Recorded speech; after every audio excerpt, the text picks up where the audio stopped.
अल्पभूधारक आणि अल्पभूधारक नसलेल्या शेतकऱ्यांनाही निकषांसह सरसकट कर्जमाफी देण्याचा राज्य सरकारचा निर्णय।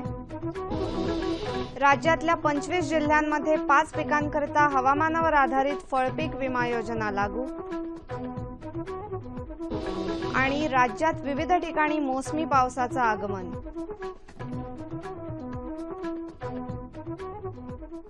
नमस्कार, मी मृण्मयी काळे। कृषी वार्ता या बातमीपत्रात आपलं स्वागत। पाहुयात कृषीविषयक सविस्तर वृत्त। कर्जमाफी, हमी भाव, दुधाला योग्य दर या विविध मागण्यांसाठी शेतकऱ्यांनी पुकारलेल्या संपाबाबत अखेर सकारात्मक तोडगा निघाला आहे। राज्यातल्या अल्पभूधारक शेतकऱ्यांना कर्जमाफी देण्याचा निर्णय राज्य सरकारने घेतला आहे। तसंच इतर शेतकऱ्यांसाठी निकषांसह कर्जमाफीला तत्वतः मान्यता दिली आहे। सरकारने नेमलेल्या उच्चाधिकार मंत्री गटासमवेत शेतकरी सुकाणू समितीच्या पदाधिकाऱ्यांची बैठक झाली। या बैठकीनंतर झालेल्या वार्ताहर परिषदेत महसूल मंत्री चंद्रकांत पाटील यांनी या महत्त्वपूर्ण निर्णयाची घोषणा केली। दरम्यान गायी आणि म्हशीच्या दुधाचा दर अनुक्रमे 27 आणि 37 रुपये प्रति लिटर करण्यात येणार असल्याची माहिती राज्याचे पशुसंवर्धन आणि दुग्ध व्यवसाय मंत्री महादेव जानकर यांनी दिली। राज्यातल्या 25 जिल्ह्यांमध्ये हवामानावर आधारित फळपीक विमा योजना लागू करण्यात आली आहे। यामध्ये मृगबहारातल्या संत्रा, मोसंबी, डाळिंब, पेरू, चिकू या पिकांचा समावेश आहे। महसूल मंडळ हा घटक गृहीत धरून ही योजना राबवली जात आहे। याकरता मंडळामध्ये 20 हेक्टरपर्यंत अधिसूचित क्षेत्र अत्यावश्यक ठेवलं आहे। या फळपीक योजनेकरिता राज्यातल्या 3 खासगी कंपन्यांची नियुक्ती करण्यात आली आहे। या विमा योजनेत सहभागी होण्याकरता 14 जून ही अंतिम मुदत आहे। चिकूसाठी 30 जून आणि डाळिंबांसाठी 14 जुलै अंतिम मुदत असल्याचं सूत्रांनी सांगितलं आहे। देशातल्या विविध भागात झालेल्या पावसामुळे खरीप पेरणीत वाढ झाली आहे। शुक्रवारपर्यंत देशात 81 लाख हेक्टरवर खरीप पेरणी झाली आहे। ऊस लागवड क्षेत्र 47 लाख हेक्टरवर पोहोचलं आहे। तसंच कापूस पेरणीलाही वेग आला आहे। कृषी मंत्रालयाने ही माहिती दिली। श्रीवर्धन, महाबळेश्वर, सांगली आणि साताऱ्यात मोसमी पावसाचं आगमन झाल्याचं हवामान विभागाने सांगितलं आहे। मुंबई शहर आणि उपनगरात तुरळक ठिकाणी तर ठाणे आणि पालघरमध्येही मेघगर्जनेसह हलका पाऊस झाला। सिंधुदुर्ग जिल्ह्यात कणकवलीसह काही ठिकाणी रिमझिम पाऊस झाला। अमरावती, बीड, नाशिक या जिल्ह्यांमध्ये लातूरमधल्या रेणापूर तालुक्यातही आज पाऊस झाला। येत्या 24 तासात राज्यात अनेक ठिकाणी मुसळधार पाऊस पडेल असा अंदाज हवामान विभागाने वर्तवला आहे। याच काळात कोकणात तुरळक ठिकाणी अतिवृष्टी होण्याचा इशारा हवामान विभागाने दिला आहे। विदर्भात काही ठिकाणी मेघगर्जनेसह वादळी वारे वाहण्याची तसंच पाऊस पडण्याची शक्यता आहे। येत्या 24 तासात मुंबई आणि परिसरात मुसळधार पाऊस पडण्याची शक्यता आहे। राहुरीच्या कला, शास्त्र आणि वाणिज्य महाविद्यालयाला राज्य सरकारचा वनश्री पुरस्कार राज्यपाल सी विद्यासागर राव यांच्या हस्ते प्रदान करण्यात आला। संस्था गटात उत्कृष्ट वनीकरण कार्याबद्दल हा पुरस्कार देण्यात आला। या कार्यक्रमाला मुख्यमंत्री देवेंद्र फडणवीस, राज्याचे अर्थमंत्री सुधीर मुनगंटीवार आणि इतर मान्यवर उपस्थित होते। आता पाहुयात बाजारभाव।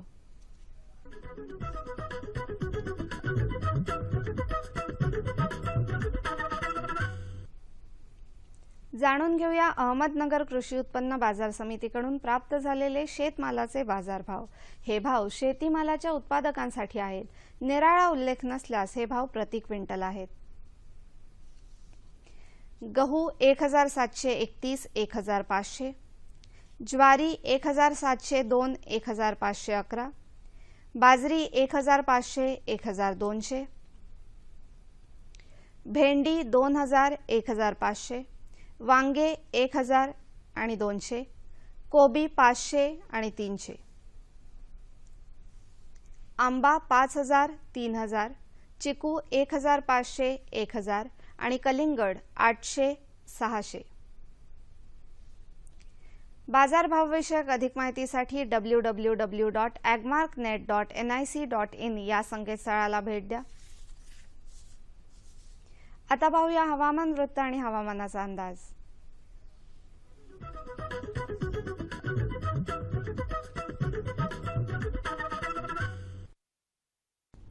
नमस्कार। महाराष्ट्र राज्यातील हवामानाचा आढावा घ्यायचा झाला तर गेल्या 24 तासात कोकण व विदर्भात बहुतांश ठिकाणी, मराठवाड्यात बऱ्याच ठिकाणी तसेच मध्य महाराष्ट्रात काही ठिकाणी पाऊस पडला। दक्षिण कोकणच्या उर्वरित भागात, मध्य महाराष्ट्राच्या आणखीन काही भागात तसेच मराठवाड्याच्या काही भागात मान्सून पुढे सरकला आहे। पुढील 5 दिवसांचा हवामानाचा अंदाज असा आहे। कोकणात पुढील 5ही दिवस बहुतांश ठिकाणी, मध्य महाराष्ट्र व मराठवाड्यात पुढील 1 दिवस बहुतांश ठिकाणी व त्यानंतर बऱ्याच ठिकाणी तसेच विदर्भात पुढील 1 दिवस बऱ्याच ठिकाणी व त्यानंतर काही ठिकाणी पाऊस पडण्याची शक्यता आहे। शेतकरी बंधूंना इशारा देण्यात येत आहे की कोकणात पुढील 5 दिवस तुरळक ठिकाणी जोरदार ते अतिजोरदार स्वरूपाचा पाऊस पडण्याची शक्यता असून मध्य महाराष्ट्र, मराठवाडा व विदर्भात पुढील 1 दिवस तुरळक ठिकाणी जोरदार स्वरूपाचा पाऊस पडण्याची शक्यता आहे। शेतकरी बंधूंनी कोकणात भात व नागली रोपवाटिकेमधील तसेच फळबागेतील अतिरिक्त पाण्याचा निचरा होण्याची व्यवस्था करावी। राज्यात मान्सूनचे आगमन झाले असून पुढील वाटचालीस हवामान अनुकूल असल्यामुळे विदर्भात खरीप पिकांच्या पेरणीसाठी पूर्व मशागतीची कामे जलद गतीने पूर्ण करावीत। तसेच ज्या ठिकाणी पेरणीयोग्य पाऊस झालेला आहे तिथे खरीप पिकांची पेरणी सुरू करावी। मध्य महाराष्ट्रात खरीप हंगामातील भाजीपाला लागवडीसाठी गादी वाफ्यावर रोपे तयार करावीत। तसेच पुनर्लागवडीसाठी जमिनीची पूर्व मशागतीची कामे करावीत। ढगाळ हवामानामुळे भाजीपाला पिकांवर भुरी या रोगाचा प्रादुर्भाव होण्याची शक्यता आहे। त्याच्या नियंत्रणासाठी पाण्यात मिसळणारे 80% गंधक 20 ग्रॅम प्रति 10 लिटर पाण्यात मिसळून फवारावे। मात्र काकडीवर्गीय पिकांमध्ये गंधकाऐवजी हेक्साकोनाझोल 10 मिलीलिटर किंवा डायफेनकोनाझोल 5 मिलीलिटर प्रति 10 लिटर पाण्यात मिसळून फवारावे। मराठवाडा विभागात खरीप हंगामात कांदा लागवडीसाठी रोपवाटिका तयार करावी। लागवडीसाठी खरीप N53-1, बसवंत 780, फुले सफेद, रब्बी N241, Phule Suvarna, Agrifound dark red, Agrifound light red या वाणांची निवड करावी। धन्यवाद। आता जाणून घेऊया राज्यातल्या प्रमुख शहरांचं तापमान कमाल आणि किमान अंश सेल्सिअसमध्ये।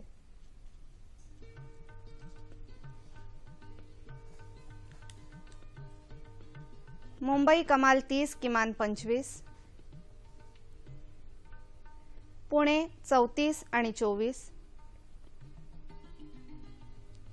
नागपूर 35 आणि 25, औरंगाबाद 31 आणि 23, सोलापूर 30 आणि 21, नाशिक 33 आणि 22। हवामान विषयक अधिक माहितीसाठी www.imdmumbai.gov.in या संकेतस्थळाला भेट द्या। आणि याबरोबरच आजच्या कृषी वार्ता संपल्या। पुन्हा भेटूया पुढील कृषी वार्तामध्ये। तोपर्यंत नमस्कार।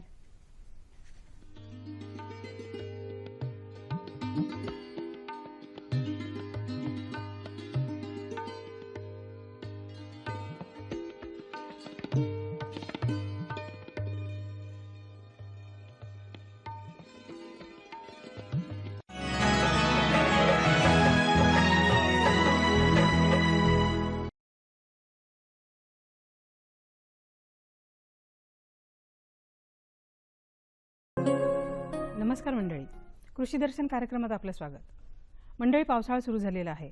आपल्या शेतकरी बांधवांची शेतीच्या कामासाठीची लगबग आता सुरू झालेली आहे आणि अशा वेळेला त्यांना शेतीमधलं तंत्रज्ञान जे नवनवीन आहे ते माहीत असणं खूपच आवश्यक आहे, ज्याचा थेट परिणाम हा शेतीच्या उत्पादनावर होत असतो। म्हणूनच आज आपण अशाच काही शेतीच्या पिकांविषयी माहिती करून घेणार आहोत। आजचा आपला विषय आहे मका आणि तूर लागवडीचं तंत्रज्ञान। याविषयी आज आपल्याला माहिती करून देण्यासाठी आपल्याकडे आलेले आहेत doctor BV Asewar. Doctor Asewar हे मुख्य शास्त्रज्ञ म्हणून वसंतराव नाईक मराठवाडा कृषी विद्यापीठ परभणी या ठिकाणी कार्यरत आहेत। नमस्कार डॉक्टर साहेब। नमस्कार। आपला विषय तूर आणि मका लागवडीचं तंत्रज्ञान। सुरुवातीला आपण मक्याविषयी माहिती करून घेऊया। डॉक्टर साहेब, आमच्या शेतकरी बांधवांना सुरुवातीला असं सांगा की मक्याचं पीक जे आहे ते कमी का येतं, त्याच्या उत्पादकतेवर कोणत्या गोष्टींचा परिणाम होत असतो? मका उत्पादनाची कमी येण्याची कारणं जी आहेत त्यामध्ये आपण जर पाहिलं तर त्या ठिकाणी महत्त्वाचं कारण म्हणजे आपण एका पिकानंतर एक मकानंतर मकाच लावतो. त्यानंतर मक्यासाठी पिकाची फेरफार करणं फार आवश्यक आहे, ते सुद्धा म्हणजे आपण करत नाहीत. त्यानंतर तिसरं कारण म्हणजे यामध्ये मका हे पीक फार खादाड आहे. म्हणजे मका पिकासाठी जे काय नत्र स्फुरद पाला जे आहे ते मोठ्या प्रमाणात लागत असतात आणि त्याची कमतरता जर असली जमिनीमध्ये तर त्या ठिकाणी सुद्धा उत्पादन कमी येण्याची शक्यता आहे. त्यानंतर चौथं कारण असं की या जे ही लागवड जी आहे आपण मक्याची करतो ती आपण फक्त कोरडवाहू क्षेत्रामध्ये करतो. ही जर आपण बागायतीमध्ये जर केली तर त्या ठिकाणी आपल्याला जास्तीत जास्त उत्पादन मिळू शकतं. मक्याची लागवड करायची झाली तर जमीन कोणती निवडायची, म्हणजे कोणत्या जमीनमध्ये मक्याचं पीक आपण उत्तम तऱ्हेने चांगल्या तऱ्हेने घेऊ शकतो? मक्याच्या साठी जे काय निवड करायची जमिनीची आपल्याला, तर त्या ठिकाणी आपल्याला सांगता येईल की जे काय मध्यम ते भारी जमिनी आहेत त्या ठिकाणी आपल्याला मक्याचे जे जात आहे ज्या ठिकाणी ती किंवा पक्व कालावधी जो आहे त्या ठिकाणी आपल्याला 100 ते 150, 100 ते 125 जे काय दिवसात पक्व होणारी जी काय जात आहे ती लावली आपण गरजेचं आहे. आणि ज्या ठिकाणी हलक्या जमिनी त्या ठिकाणी आपण जवळपास 90 ते 100 दिवसात ज्या काही मक्याच्या जाती तयार होणार आहेत त्या लावणं फार आवश्यक आहे. काय होतं की समजा पावसाचा खंड आला तर त्या ठिकाणी ज्या काही हलक्या जमिनी त्या ठिकाणी जर पावसाचा खंड आला तर त्या ठिकाणी आपल्याला पुरेसं उत्पादन मिळत नाही. आणि ज्या काही जाती ज्या आहेत त्याला ज्या जाती त्या कमी कालावधीसाठी ज्या आहेत त्या लावणं गरजेचं आहे हलक्या जमिनीमध्ये. जमिनीच्या अनुसार आपण कोणत्या वाणाची निवड मक्यासाठी करणं आवश्यक आहे? वाण जे आहेत त्या ठिकाणी आपल्या हलक्या जमिनीत जे येणारे वाण आहेत जसे की अरुणा असेल, जे म्हणजे कमी कालावधीत येणारे वाण आहेत ते वाणाची लागवड करणं फार आवश्यक आहे. म्हणजे जमिनीच्या प्रतीनुसार हलकी जमीन असेल त्या ठिकाणी कमी येणारे कालावधी येणारे आणि जे काय भारी जमीन असेल त्या ठिकाणी म्हणजे 120 दिवसापर्यंत जे काय आपले वाण आहेत त्या वाणाचा वापर करणे फार आवश्यक आहे. जेव्हा आपण बियाणाची पेरणी करतो तर ती पेरणी कोणत्या अंतरावर करायची? 2 रोपांमधलं 2 ओळीमधलं अंतर किती असलं पाहिजे? जमीन जर समजा हलकी असेल तर त्या ठिकाणी आपण 60 बाय 30 वर पेरणी करण्यास हरकत नाही. त्या ठिकाणी जवळपास हेक्टरी 55,555 झाडाची किंवा ताटाची संख्या असणं आवश्यक आहे. आणि जमीन जर भारी असेल आणि आपण जे वाण लावणार आहोत ते जर समजा 120 दिवसापर्यंत जे असतील तर त्या ठिकाणी आपण 75 बाय 20 सेंटीमीटर या अंतरावर पेरणी करणं आवश्यक आहे किंवा लागवण टोकन करणं आवश्यक आहे. आणि यासाठी आता खरीप मका जे आहे, आता मक्याचं जे आहे ते आपण खरीपमध्ये घेऊ शकतो, रब्बीमध्ये घेऊ शकतो आणि उन्हाळीसुद्धा घेऊ शकतो. परंतु हा पेरणीचा जो कालावधी आहे खरीपसाठी ते आपण 15 जून ते 15 जुलैपर्यंत आपण म्हणत असतो की या कालावधीच पेरणी करणं आवश्यक आहे. कारण काय होतं की समजा जर पेरणी जर लेट झाली तर त्या ठिकाणी खोडकिड्याचा प्रादुर्भाव होऊन त्या ठिकाणी आपलं नुकसान होण्याची शक्यता आहे. तर ही पेरणी जी आहे ती आपण 15 जुलैच्या आतच केली पाहिजे, योग्य वेळेत. आणि त्यानंतर जे काय बियाण्याचं प्रमाण जे आहे ते आपण जर पेरणी करून जर दिलं, ड्रिल न केलं तर त्या ठिकाणी आपल्याला 15 ते 20 किलो हेक्टर बियाणं वापरणं आवश्यक आहे. आणि जर बियाण्यामध्ये आपल्याला बचत जर करायची असेल तर त्या ठिकाणी आपण जर टोकन पद्धतीनं गेलं, फक्त टोकन पद्धतीनं काय होते की आपल्याला जी मजुराची संख्या आहे थोडी जास्त लागते. तर त्यामुळे आपल्याला टोकन जर केलं तर समजा 6 ते 8 किलो बियाण्यामध्ये एका हेक्टरची आपण लागवड करू शकतो मक्याची. खतांचं व्यवस्थापन हा महत्त्वाचा मुद्दा आहे. होय होय. ज्याच्यावर पूर्ण पिकाची वाढ अवलंबून असते. तर ही खतं कोणती द्यावीत आणि कोणत्या आपल्या पिकाच्या कोणत्या अवस्थेमध्ये कोणती खतं दिली पाहिजेत? तर खताच्या बाबतीत जर सांगायचं झालं तर मका हे फार आपण पूर्वीच बोललो की मका हे फार खादाड पीक आहे. म्हणजे याला नत्र स्फुरद पालाची क्वांटिटी जी आहे जी काय आहे ती जास्त लागत असते. तर आपला जो शिफारस केलेलं काय जे काय खत मात्रा रासायनिक खताचे त्याप्रमाणे 150 किलो नत्र, 75 किलो पालाश आणि 75 किलो स्फुरद असे या ठिकाणी 100, 75 किलो प्रति हेक्टरी नत्र स्फुरद व पालाश देणं आवश्यक आहे. आणि नत्राचा जर आपण विचार केला, कारण नत्र हे कसं आहे की फार लवकर हे होतं, म्हणजे त्याची इफिशियन्सी जी आहे ती नत्राची तर ती जवळपास 40 ते 50%. समजा आपण 100 किलो जर नत्र एखाद्या पिकाला टाकला तर फक्त 40 ते 50 किलो फक्त पिकाला अवेलेबल होतो. बाकीचा समजा तो वेगवेगळ्या प्रकारे तो नष्ट होतो किंवा वातावरणात निघून जातो. आपल्या शेतकरी बांधवांनी कसं काय ओळखायचं की कुठल्या अन्नद्रव्याची कमतरता आपल्या मक्याच्या पिकाला पडलेली आहे? हे शेतकऱ्यांनी कसं काय ओळखायचं? त्यासाठी काही लक्षणं असतील ना? यासाठी बरेच लक्षणं येतात. नत्रा जर आपण विचार केला तर त्या ठिकाणी नत्रामध्ये जे आहे ते काय पिकावरले जे पाणी आहेत, जे काय खालचे पाणी आहेत ते वाळतात किंवा ते पिवळी पडतात. तर अशा वेळेस आपण समजून घ्यायचं की त्यावेळेस त्या ठिकाणी नत्राची कमतरता आहे. जर त्या पिकामध्ये जर समजा स्फुरदची जर कमतरता असेल तर त्या ठिकाणी पिकाच्या पानावर जांभळ्या रंगाचे रंग दिसत असतो, म्हणजे कडा जे असतील किंवा मध्यभागी जे असेल त्या ठिकाणी जांभळा कलर दिसत असतो. तर असं जर झालं तर आपण तर त्या ठिकाणी ओळखू शकतो की हे फॉस्फरसची कमतरता आहे. अशा वेगवेगळ्या मूलद्रव्यामध्ये किंवा सूक्ष्म अन्नद्रव्यामध्ये वेगवेगळे लक्षणे आहेत.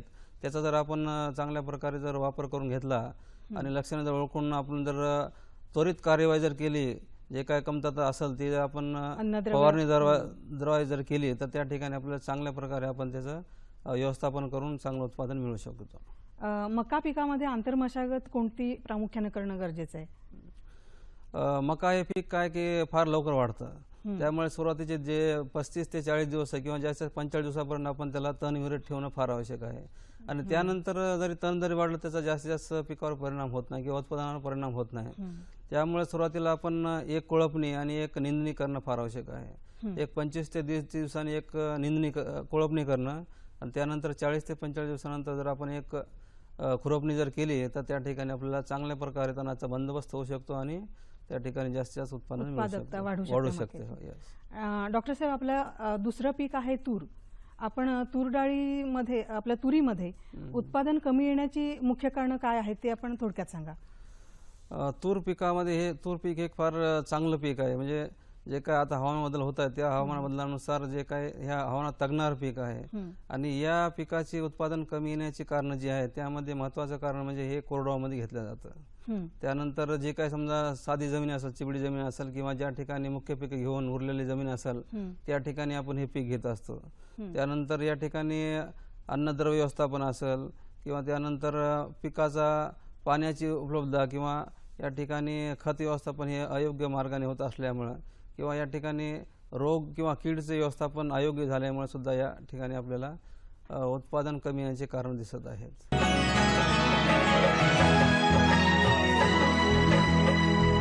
तुरीच्या लागवडीसाठी कोणत्या वाणांची प्रामुख्याने निवड केली पाहिजे? वसंतराव नाईक मराठा कृषी विद्यापीठ बडाणे आमचं जे बदनापूर येथे कृषी कडधान्य सेंटर आहे त्या ठिकाणी आम्ही कडधान्याच्या ज्या कमी कालावधीत येणाऱ्या जाती ज्या आहेत त्यामध्ये बिडियन 711 आहे, बिडियन 708 आहे. ह्या जाती ज्या आहेत 145 ते 165 दिवसापर्यंत पक्व होतात. आणि काय होते की आपल्या मराठवाड्यामध्ये जो काय आपला मान्सून आहे तो मान्सून अखेरीला जो असतो सप्टेंबरमध्ये तो निघून जात असतो आणि ह्या ज्या जाती आहेत त्या सप्टेंबरच्या पहिल्या आठवड्यात किंवा दुसऱ्या आठवड्यापर्यंत त्याच्या म्हणजे शेंगा भरून पक्व होण्याच्या अवस्थेत असतात. आणि बाकी ज्या कालावधी ज्याला जास्त लागतो अशा ज्या जाती आहेत त्या ठिकाणी आपल्याला BSMR 736 आहे, BSMR 853 आहे. आणि ह्या जातीची लागवड आपण फक्त भारी जमिनीत केली पाहिजे. आणि जे काय हलक्या जमिनीत लागवड करण्यात जाते त्यामध्ये 708 आहे, 711 आहे. या जर जातीची लागवड जर केली तर शेतकऱ्यांना हमखासपणे जास्तीत जास्त उत्पादन मिळू शकतं.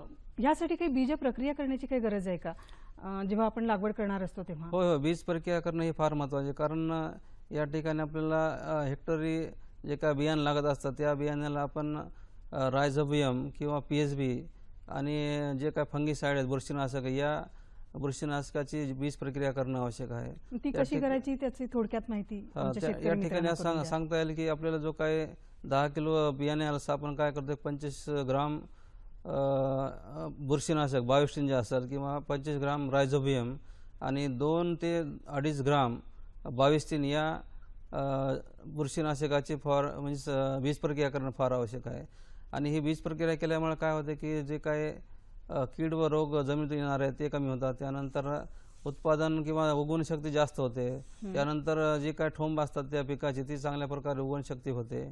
आणि येणाऱ्या कालावधीमध्ये जे काय हे असतील कीड रोग लागणार ते सुद्धा कमी होऊ शकतात. आणि बीज प्रक्रिया केल्यामुळे काय होतं की एका जमिनीमध्ये काय सुप्तावस्थेत जे काय मायक्रोफ्लोरा आहे किंवा मायक्रोफोना आहे तर त्याची सुद्धा जास्त वाढ होऊन त्या ठिकाणी वेगवेगळ्या प्रकारचे नत्र स्फुरद पालाशे पिकासाठी अवेलेबल होत असतात. त्यामुळे बीज प्रक्रिया करणं फार आवश्यक आहे. आणि बीज प्रक्रिया केल्यामुळे जवळपास 15 ते 20% जीवाणू संवर्धनामुळे टोटलमध्ये जवळपास 15 ते 20% उत्पादनामध्ये वाढ आढळून झाल्याचं आढळलेलं आहे. तुरीमध्ये संजीवकांचा पण वापर करतात का?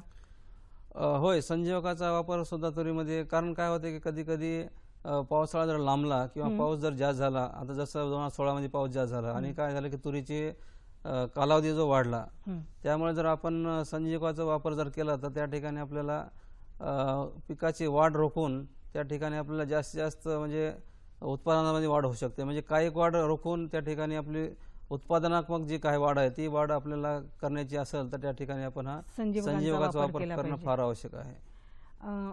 तुरीमध्ये कोणती आंतरपिकं घेतली तर शेतकऱ्याला अधिक उत्पादन मिळू शकेल? तुरीमध्ये आंतरपीक जर घ्यायचं असेल त्या ठिकाणी आपल्याला सोयाबीन 2 ओळी तुरीच्या आणि 4 ओळी सोयाबीनच्या ही जी काही आंतरपीक पद्धती आहे ती फार प्रसिद्ध बी आहे आणि या पद्धतीपासून फार चांगले उत्पादन मिळालेले आहे. कारण काय होतं आपण पाहतो की सोयाबीन पीक हे जरा सेन्सिटिव्ह आहे आणि ते जर समजा पाऊस जास्त झाला किंवा कमी झाला किंवा फ्लॉवरिंगच्या काळामध्ये समजा जर तापमान जर वाढलं तर त्या ठिकाणी त्याचं पॉट शेडिंग होत नाही. तर अशा प्रकारे समजा आपण आंतरपीक जर घेतलं तूर अधिक सोयाबीन 2-4 ओळीप्रमाणे तर या ठिकाणी शेतकऱ्यांना चांगला फायदा आढळल्याचा आम्हाला आढळून आलेला आहे. त्यानंतर या तुरीमध्ये आपण मूग असेल किंवा उडीद असेल या पिकाचंही आंतरपीक म्हणून घेऊ शकतो. कारण आपण तुरीची जी पेरणी आहे ते जवळपास 90/20 वक्री तूर ज्याला म्हणतो आपण त्या वक्री तूर प्रमाणे करत असतो. तर त्या ठिकाणी जे काही संसाधनांचा वापर जो आहे आपण योग्यरीत्याने करण्यासाठी आपण ह्या आंतरपीक पद्धतीचा वापर करणं फार आवश्यक आहे. आणि आपल्याला माहिती आहे की आपल्या महाराष्ट्रामध्ये जवळपास मोठ्या प्रमाणात तूर लागवड होत असते, परंतु निखोळी जास्त नाही, आंतरपीकच आपण जास्त घेतो आणि घेतलं पाहिजे. तूर पीक जे आहे ते कोणत्या कीड किंवा रोगांमुळे हे होईल जेणेकरून त्याची उत्पादकता कमी येऊ शकते? तूर पिकामध्ये जर रोगाचा जर आपण पाहिलं तर या ठिकाणी मर रोग जो विल्ट ज्याला म्हणतो आपण तो रोगामुळे जास्त नुकसान होत आहे. परंतु वसंतराव नाईक मराठवाडा कृषी विद्यापीठाने जे काय जाती विकसित केलेल्या आहेत त्या मर आणि वांज रोगाला सुद्धा ह्या प्रतिकारक आहे आणि ह्या जर जातीचा वापर जास्तीत जास्त केला तर त्या ठिकाणी आपल्याला ह्या मर रोगापासून पीक वाचवू शकतो. त्यानंतर किड्याच्या बाबतीत जर विचारायचं झालं तर त्या ठिकाणी आपल्याला जे काही अमेरिकन बोंडाळी जे हेलिओथिस ज्याला म्हणतो आपण त्या किडीचा प्रादुर्भाव जास्त होत असतो. त्यानंतर शेंगमाशी जे आहे या ठिकाणी शेंगमाशीमुळे जवळपास 20 ते 25% नुकसान होत असतं. तर ह्या रोखण्यासाठी आपण कोणते सिस्टमॅटिक जे काही कीटनाशक आहे तर ते जर वापरलं तर त्याचा म्हणजे पीक कळीवर असताना त्यानंतर 1-2 फवारे जर आपण घेतले तर त्या ठिकाणी या कीड व रोगाचा बंदोबस्त चांगल्या प्रकारे होऊ शकतो आणि आपलं पीक हे या किडीपासून वाचू शकतो. आंतरमशागतीमध्ये आपण नेमकं काय केलं पाहिजे तूर पिकामध्ये? तूर पीकच्या आंतरमशागतीसाठी आपण काय एक कोळपणी केली पाहिजे. 25 ते 30 दिवसांनी एक कोळपणी करणं आणि त्यानंतर 40 ते 45 दिवसांनी एक जर आपण खुरपणी केली तर त्या ठिकाणी आपल्याला चांगल्या प्रकारे आंतरमशागत आपण करू शकतो. त्यानंतर जर समजा आता मजुराचा प्रॉब्लेम फार झालेला आहे, जास्त झालेला आहे, मजूर मिळत नाहीत खुरपणीसाठी, तर या ठिकाणी आपण पेरणी नंतर पण उगवणीपूर्वी जर आपण पेंडामिथालिन जे कस्टाम नावाचं जे काय हे आहे हर्बिसाइड तर त्याचा जर वापर जर तणनाशक त्याचा वापर जर केला आपण हेक्टरी 1 किलो तर त्या ठिकाणी सुद्धा आपण ते चांगल्या प्रकारे तण व्यवस्थापन करू शकतो. समजा मध्येच पाऊस गेला तर तुरीला पाण्याची कमतरता भासू शकते. होय होय आणि पाणी व्यवस्थापन तुरीसाठी फार महत्त्वाची गोष्ट आहे. तर हे पाणी व्यवस्थापन आपल्या शेतकरी मित्रांनी कसं काय करावं? पाणी व्यवस्थापन करणं हे फार गरजेचं आहे. त्या अगोदर मी आज सांगेल की समजा आता आम्ही महाराष्ट्रातील किंवा मराठवाड्यातील मागील 30 वर्षाच्या पावसाचा अभ्यास केला आणि त्यामधून आम्हाला असं कळालेलं आहे की जुलै आणि ऑगस्ट या महिन्यामध्ये जवळपास म्हणजे पावसाचा खंड हा पडतच असतो म्हणजे सरासरी. तर या ठिकाणी आपल्याला हा खंड जर हे करायचा असेल तर त्या ठिकाणी आपल्याला संरक्षित पाणी देण्याची गरज आहे आणि त्या ठिकाणी आपण जर पूर्वतयारी म्हणून आपण जर रुंद वरंबा सराई पद्धतीवर किंवा सरी वरंबा पद्धतीवर समजा आपण तूर पिकाची जर लागवड केली तर त्या ठिकाणी आपल्याला जो काय पडणारा पाऊस आहे तो जास्तीत ठिकाणी आपण त्या ठिकाणी मुरवून तो काय पाण्याचा खंड कालावधी आहे त्या ठिकाणी जास्तीत आपल्याला ओलावा टिकून ठेवता येतो आणि त्याचा जो होणारा परिणाम आहे तो पिकावर टाळू शकतो आपण. हवामानात सतत बदल आजकाल होत असतात. आपल्या मका किंवा तूर पिकामध्ये आपण अशा कोणत्या गोष्टी केल्या पाहिजेत की जेणेकरून आपल्याला मका आणि तूर पिकापासून अधिक उत्पादन आपल्या शेतकरी बांधवांना घेता येऊ शकेल? पावसाचं प्रमाण कॉन्स्टंट आहे परंतु पावसाचे दिवस आहेत ते फार कमी झाले. पूर्वी आपल्याला पावसाळा म्हणजे 4 महिने असायचा परंतु आता पावसाचा जर एक्झॅक्ट आपण दिवस काढले तर 30 ते 35 दिवसामध्ये टोटल पाऊस पडतो आहे आणि पावसाची जी काय पडण्याची जी काय ही आहे इंटेन्सिटी वाढलेली, म्हणजे एका तासामध्ये भरपूर पाऊस पडतोय, धोधो पाऊस पडतोय आणि पडणार पावसाचं जे पाणी जे आहे ते वाहून जातं. ते पावसाचं पाणी वाहून जाणारं पाणी जर आपण जर स्टोअर केलं आणि ते जर पुन्हा आपण याच्याद्वारे शेततळ्याद्वारे किंवा जे काय बाकीचे असतील माध्यमं, विहीर पुनर्भरण असेल किंवा मग कूपनलिका पुनर्भरण असेल, याद्वारे जर केलं आपण तर त्या ठिकाणी जास्तीत जास्त आपल्याला फायदा होऊ शकतो. आणि उत्पन्न हवामान बदलामध्ये जर तूर आणि मका पिकाचं उत्पादन वाढायचं असेल तर त्या ठिकाणी आपल्याला रुंद वरंबासरी पद्धतीने याची लागवड करणं फार आवश्यक आहे. जाता जाता आमच्या शेतकरी बांधवांना काय सांगाल जेणेकरून ते अधिक उत्पादन तूर आणि मक्याचं घेऊ शकतील? तर या ठिकाणी मी असं सांगेल की ज्या काय मक्यासाठी जे आहे ते काय ज्या म्हणजे जमिनीनुसार आपण वाण हे केलेलं आहे त्या वाणाचाच आपण जास्तीत जास्त वापर करावा. त्यानंतर तूर पिकासाठी आपण रुंद वरंबासरी पद्धतीने लागवड करावी. आंतरपिकाचा जास्तीत जास्त वापर करावा, जेणेकरून समजा हवामान बदल जरी झाला, पाऊस कमी जरी झाला किंवा जास्त जरी झाला, त्या ठिकाणी आपल्याला चांगल्या प्रकारे उत्पादन मिळू शकतं.